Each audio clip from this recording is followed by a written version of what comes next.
Le contrôle de gestion, rien que le nom peut faire un peu peur. On imagine tout de suite des tableurs sans fin, de la comptabilité bien poussiéreuse, mais en fait, oubliez tout ça, le contrôle de gestion, c'est bien plus que ça. C'est le GPS d'une entreprise.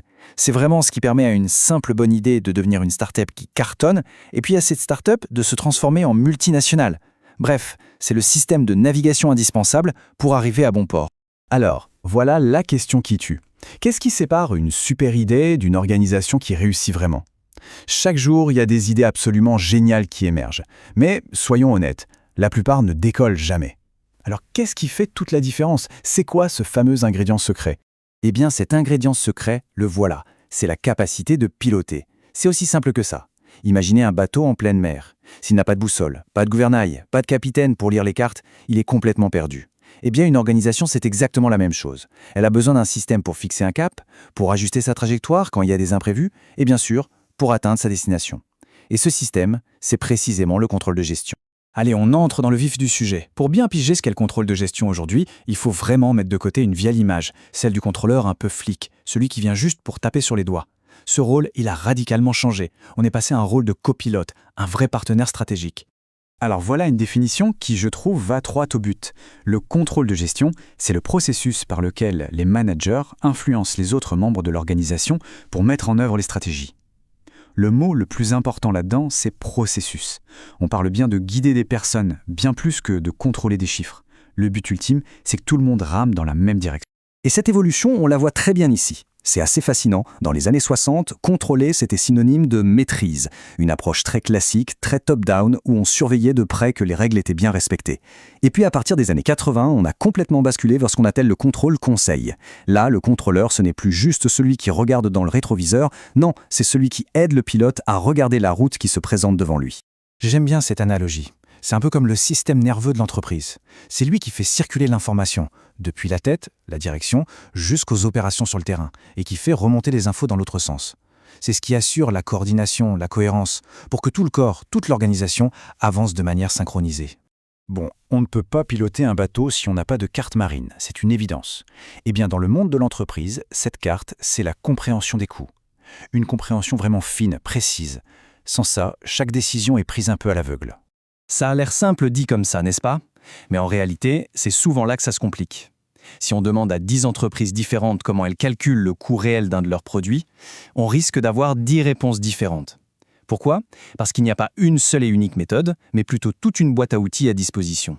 Regardons juste 3 outils assez classiques. D'abord, on a le coût complet. Lui, il est super pour fixer un prix de vente parce qu'il essaye de tout inclure.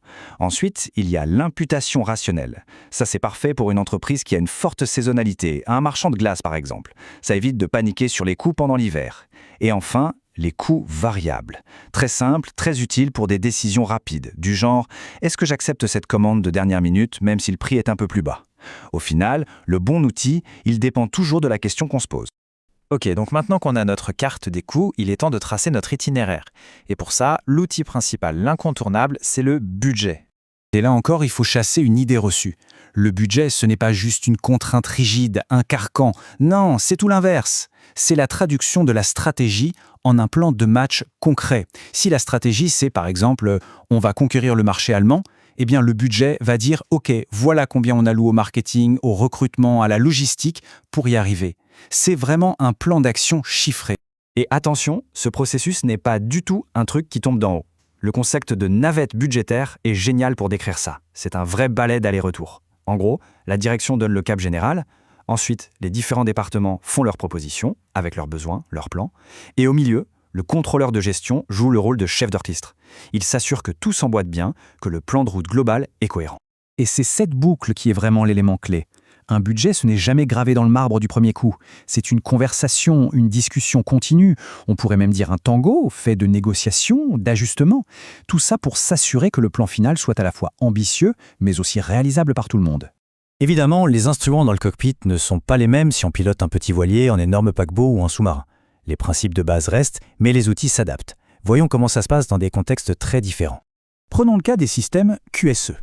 Qualité, sécurité, environnement. Ici, l'objectif principal, ce n'est pas le profit direct. C'est la conformité à des normes, comme les normes ISO, et surtout la maîtrise des risques. Les indicateurs qu'on va suivre, ce ne sont pas des euros, ce sont des taux de non-conformité, le nombre d'accidents du travail qu'on a réussi à éviter ou les tonnes de CO2 qu'on n'a pas émises.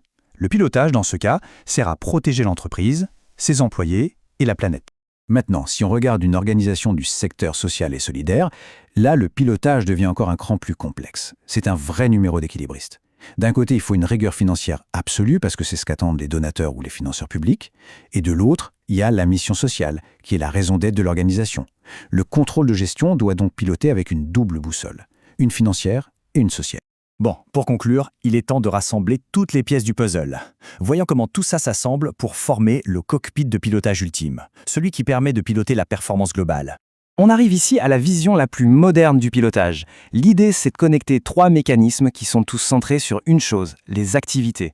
On a l'ABC pour Activity Based Costing, qui calcule le coût précis de chaque activité, l'ABM, Activity Based Management, qui aide à gérer et optimiser ces activités, et l'ABB, Activity Based Budgeting, qui alloue les ressources pour les activités à venir.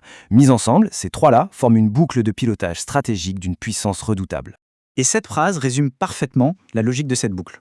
On commence par se demander pourquoi est-ce qu'on dépense, pourquoi fait-on cette activité, ça c'est l'ABM. Ensuite, on répond à combien les choses coûtent-elles réellement, ça c'est l'ABC. Et enfin, on planifie. De quelles ressources aurons-nous besoin pour la suite, ça c'est l'ABB. On voit bien la différence. On ne contrôle plus des lignes de coût, on pilote la performance à travers les activités. S'il y a une chose à retenir de tout ça, c'est vraiment ce point.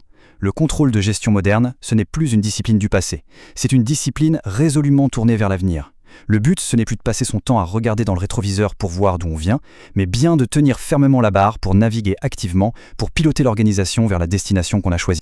Alors, pour finir, une question qui s'applique à n'importe quelle organisation. Si c'est un navire, qui est réellement aux commandes? Et, question encore plus importante, quelle est sa destination? Est-ce que tout l'équipage le sait et est-ce que tout le monde rame dans la même direction?